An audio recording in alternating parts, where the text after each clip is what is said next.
Hey y'all, it is Melinda J, and I'm back with another episode for season 2, episode 2 review of the Netflix series Bridgerton.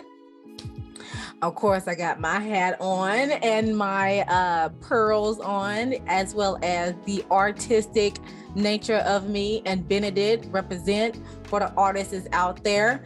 I am here to do a review, as I said before, of the entire season of season 2. I'm just gonna break it down because if I do a review on the whole entire season, it's going to be a long video. So I'm trying to break it down into each individual point, each individual episode reviews, and then have a teachable moment of reviewing the episode and how it still is prevalent to today's society. But without further ado, let's get into it. Before I get into the review, I want you all to go ahead and like the video, subscribe to the YouTube channel if you haven't done so already, comment down below subby so I can show my gratitude to you and for you subscribing to my channel. Be sure to hit that notification bell if you haven't done so already, so you will know the next time I upload. Dang, that's a mouthful. Okay, the fact that I have to say it every time. Hey, practice makes perfect. Oh yeah, y'all, I got my tea. This is my grandmother's set, and I just had to have it because I'm a tea drinker. I'm not a coffee drinker. I'm sorry. I'm a tea drinker, and I have my tea, and I just took a sip, of course, and I have my honey on the side in case I need to sweeten it. So yeah, without further ado, let's get on to this review and have the teachable moment at the same time. All right, so the second episode is called Off to the Races, and this is where we start off with the Edwina now is married. Oh, well, no, she's not married yet.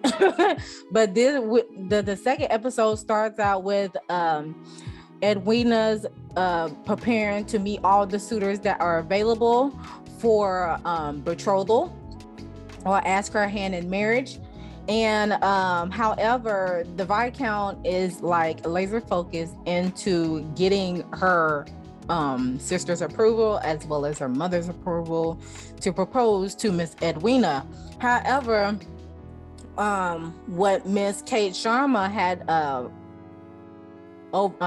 what she had overheard while the Viscount was talking with his buddies on the previous episode was that he is not looking for someone to like actually have true love and admiration for, to carry on with his duties as a Viscount. He's just looking for a suitable partner that fits all his criteria and high standards for him to marry so he can just carry on.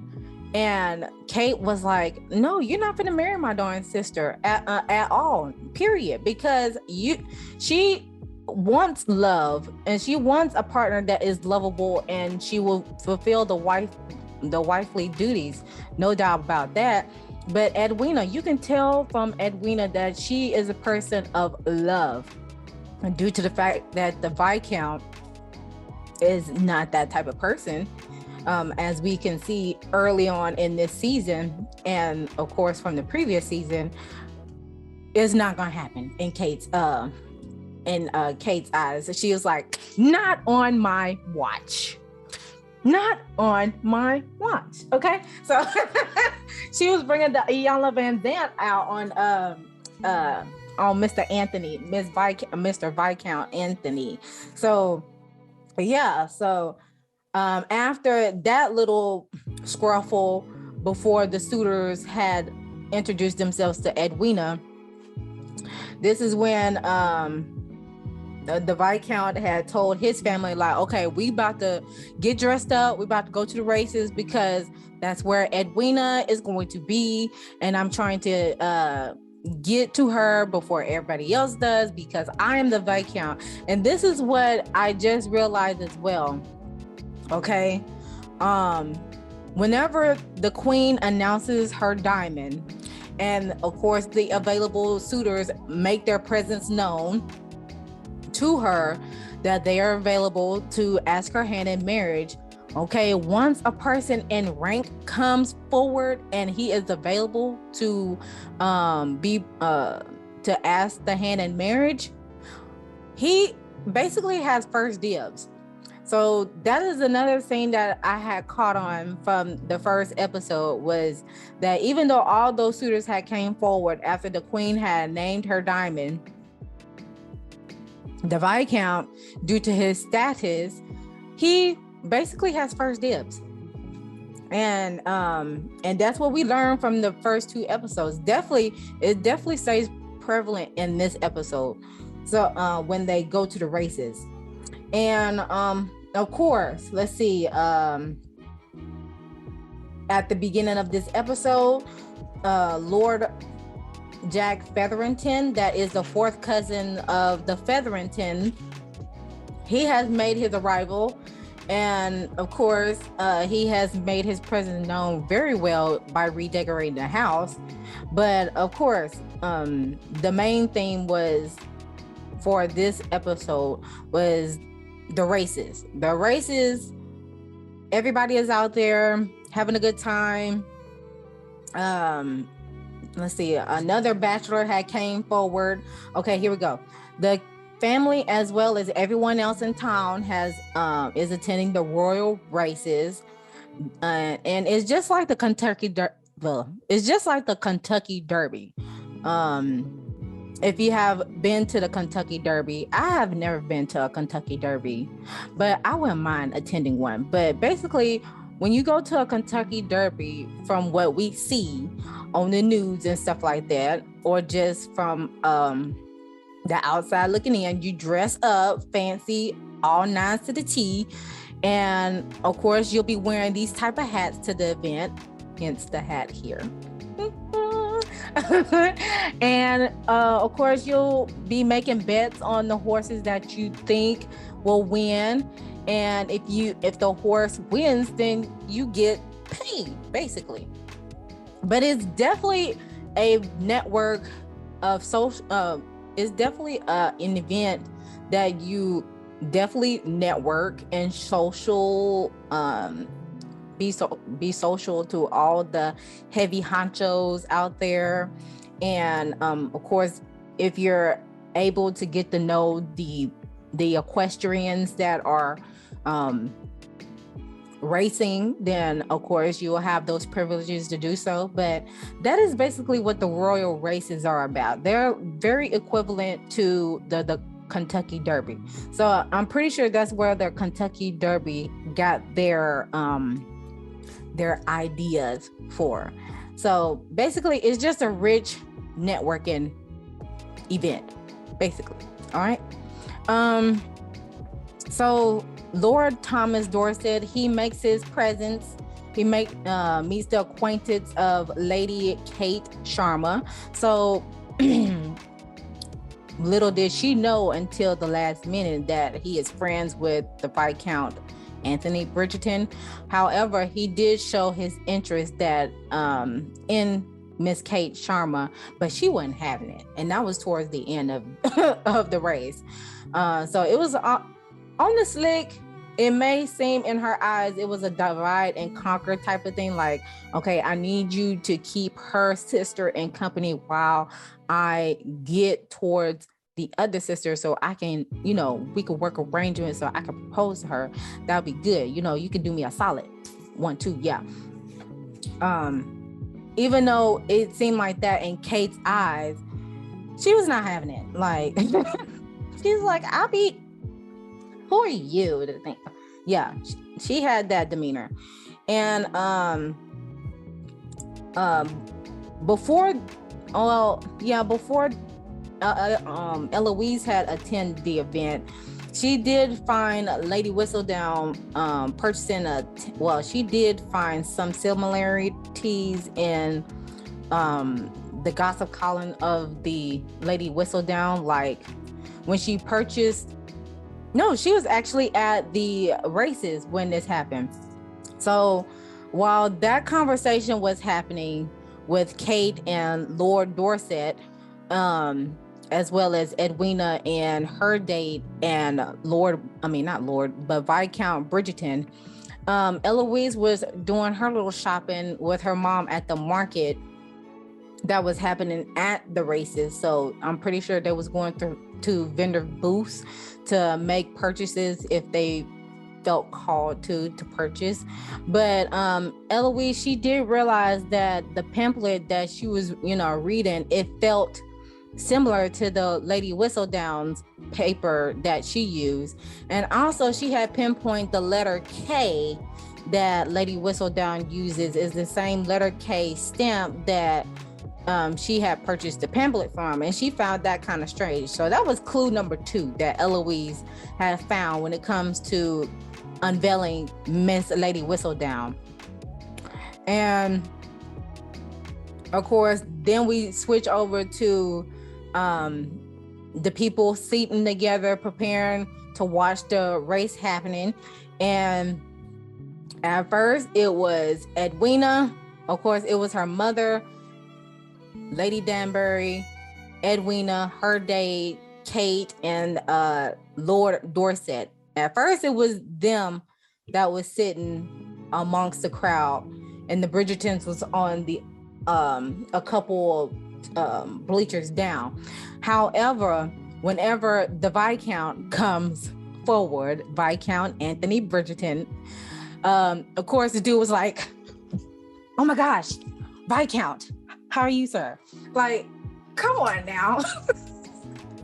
I was like, okay, now I realize how much status that Viscount Anthony Bridgerton has, because that dude was like, "Okay, attention, sir. Yes. How you do? And then the other dude, Lord Dorset, he was like, "Your presence." I was like, oh my gosh. And I'm looking just like Kate, like, okay, what the? And you a Viscount and you just a title, but you still the same person that was talking about you just want an amicable partner, and you're to fulfill the duties and not worry about the love. So Kate was seeing right through the bull. I was like, dang, like, okay. So that's when he takes over. That's when the Viscount takes over the conversation, as well as the date when the other guy, when Edwina's previous date had fetched her some lemonade, because of the fact that he was like, okay, might y'all want some lemonade? It is quite hot today. And Kate was like, we're good. And that's when the other dude was like, okay, well, would you like me to fetch you a lemonade, my lady? And of course, Edwina, she obliged. She was like, yes, my lord, you can. And I was like, oh man, he's taking over. So yes, during that event, the Viscount, he took over the show and stuff like that. And they were explaining how he gambled on one horse, and Kate had gambled on another horse. And you can definitely feel the elementary. Okay, I'm gonna put it to you like this: Viscount Bridgerton and Kate Charmer are like two little kids in elementary school that pick on each other when underneath there is some surface of liquorization in there. So that's what I'm getting from both of them. Two little kids acting up, and when they underneath the surface, there is some liking to each other. Oh my gosh, it was anyways. Also during this episode, Philippa, who is the eldest of the Featherington clan, she marries the Finch's son. And I thought this was a good highlight. of the mother pushing her husband, like, have you paid the dowry? And I was like, a dowry? Okay, what is a dowry? So I'm gonna explain the dowry for everybody who doesn't know about a dowry.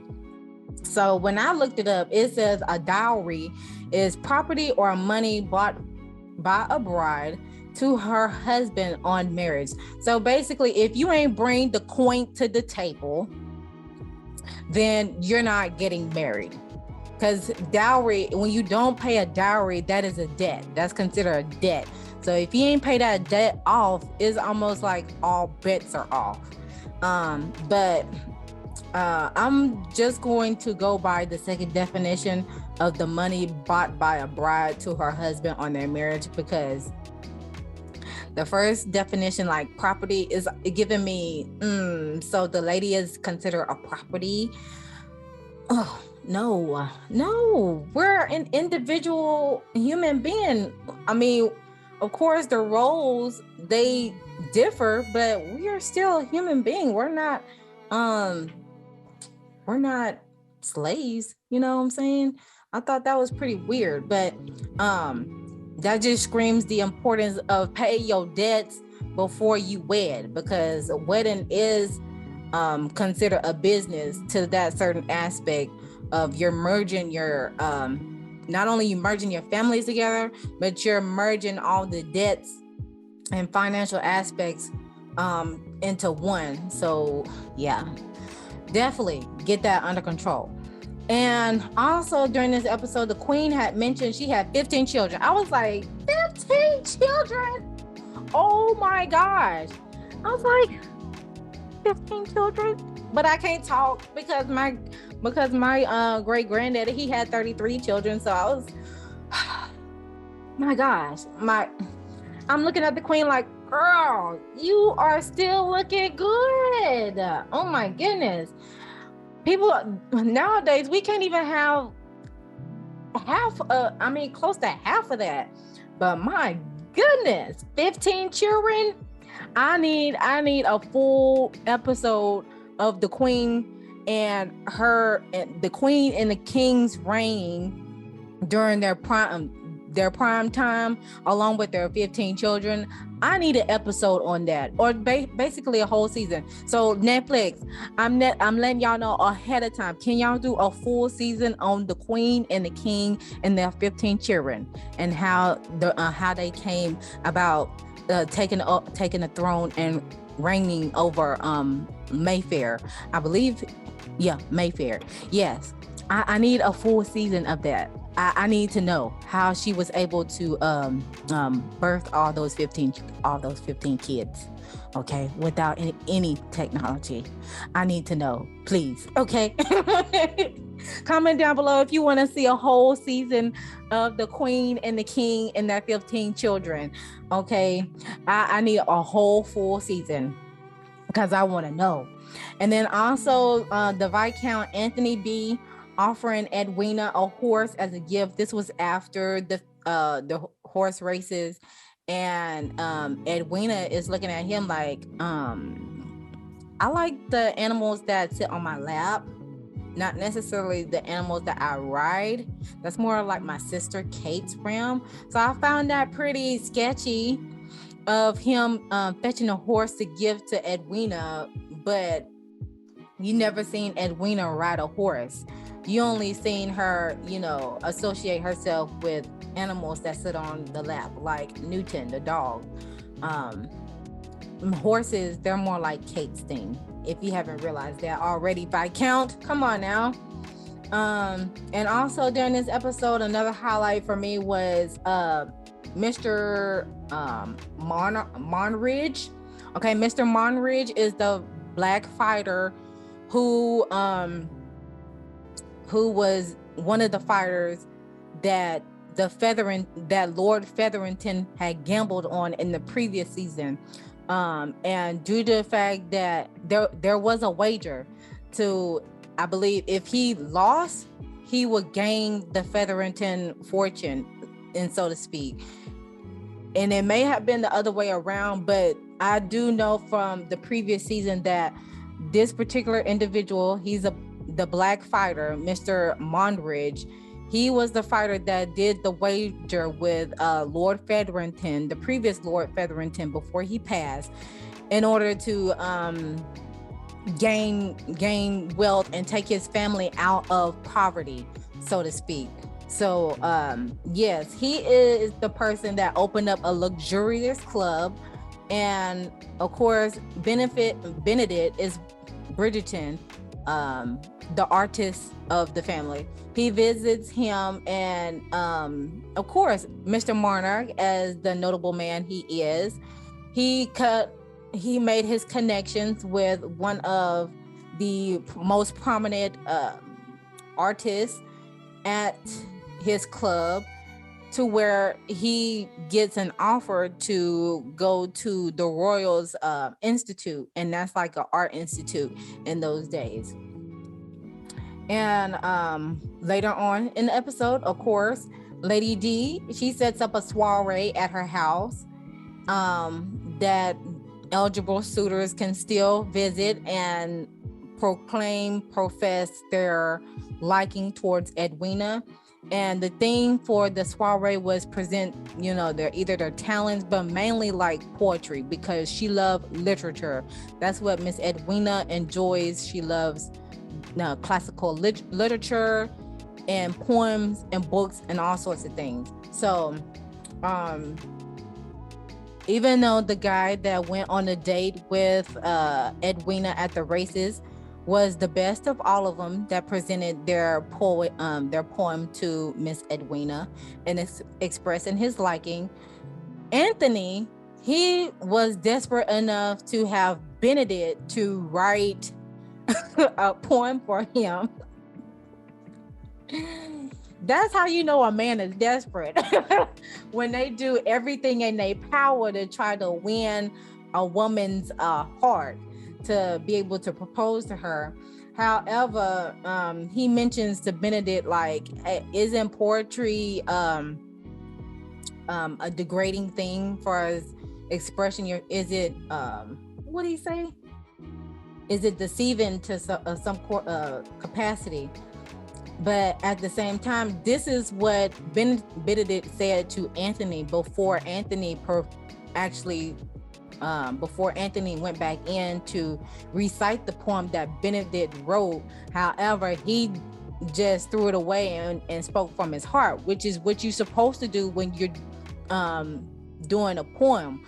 You're speaking from the heart, or because that's part of your imagination, that's part of your creativity, and that's what poetry is. But how Benedict had worded, this is how he worded it, and this is why I love Benedict when it comes to his artistic adventures.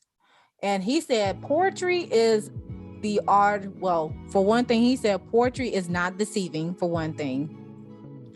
But he also said poetry is the art of revealing precious truth with words. They are not deceitful at all. And yeah, that's what he said.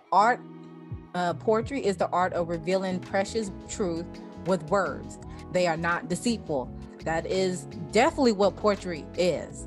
And that's why when he said that, I added Benedict to my list for being an artist, because I get what he's saying, and I get him, and I relate to him in the aspect of growing up in a privileged family and being an artist back in those days. And it's still, well, now being an artist is like A1. You can get it as long as you promote yourself at all times. However, during that time, when you wanted to become an artist, it was more like a impoverished type of occupation. Like, you can't make money from your art. But at the same time, look at Picasso, look at Van Gogh, look at Andy Warhol. They made money from their art to some capacity. So of course, that's when I grew to liking Benedict from an artist perspective, and I am totally grateful for it. Okay, on to the last pointers before I give my teachable moment for this episode 2 is Eloise asking Sharma about being content, far as she is not married yet, but she had chose, it's not like, well, in Kate's eyes, she chose to be alone. But of course, Eloise had asked her, you know, how can I be like you to some aspect? Because Eloise, she don't want to marry anyone. She wants to be her own person. However, she was getting some sound advice from Kate, and Kate was like, well, it wasn't necessarily a choice for me because I had a duty to fulfill, which was to get Edwina married to a prominent, notable individual. And that's what I'm here for. I'm sticking to the assignment, and that's what I have from that. But Eloise, she's taken a liking to Miss Kate because of the fact that she's living outside of the norms of society. Like, Kate is 26 years old, and she's not married yet. However, she seems content on where she's at right now. But at the same time, behind the surface, Kate doesn't have love. She doesn't have love as of yet to share with anybody and extend her family, you know what I'm saying? So that was another good highlight to throw at, because of course Eloise is just trying to get out of marrying somebody, period. If she don't like the individual, she doesn't want to be forced into marriage. She doesn't want an arranged marriage. She wants to love to be natural. And so that aspect. So, and of course, towards the end of the episode, we have the queen has her suspects lined up due to the fact that she is also using her diamond, her current diamond, which is Edwina, to fetch the people who she is associating herself around, to get to the bottom of who exactly is Miss Lady Whistledown. Okay, so that ends the highlights for episode 2. Now the teachable moment of episode 2. What I got from episode 2 is self-discovery, and I mean that because of the fact that Colin is during this episode, Colin has made his return, and he has mentioned that he, during his journey to Greece and everywhere else that he went to before he made his presence known back, he was discovering himself. And this is why I stated in the last video of the first episode that when you are so hooked up on society standards, you begin to lose yourself. So that's why episode 2, it feeds into that getting to know self, because I'm not like everybody else. I'm my own individual. And due to the fact that Colin had mentioned to Penelope that he was getting to know himself, because him and Penelope were conversing back and forth with letters, and he told her that it gave him the strength to search more within himself other than searching for someone that is not available, meaning Miss Marina Thompson, because that was the person that he felt to like in the last season. So yeah, discover yourself. That is the teachable moment for episode 2, is self-discovery. Know what you want, and of course you can make those adjustments accordingly to create the life that you want to live. So yeah, that is all that I have for you on episode 2. I hope you stay stick around for episode 3 because it'll be right after this. And of course, if you haven't done so already, like the video and comment down below on how you like this episode and your reviews on this episode, as well as subscribing to the YouTube channel and comment down below new subby so I can shout you out and show my gratitude to you. And hit that notification bell so you know the next time I upload a video. And of course, follow me on all social media platforms. It'll be in the end clip. It'll be at the end clip of this video. And if you want to know more about me and my thinking process, you go ahead and subscribe to my other channel. That's my other venture, and that is HONEYSOLCHILE BOTTEGA, and where I talk about metaphysics, tarot, and art, and creativity, and all those sorts of things, as well as my podcast, that is Miss Unconventional Podcast. You can stream that on Apple, Spotify, Google Play, as well as iHeartRadio, and many more. So that is all that I have for you all today. And until next time, bye guys.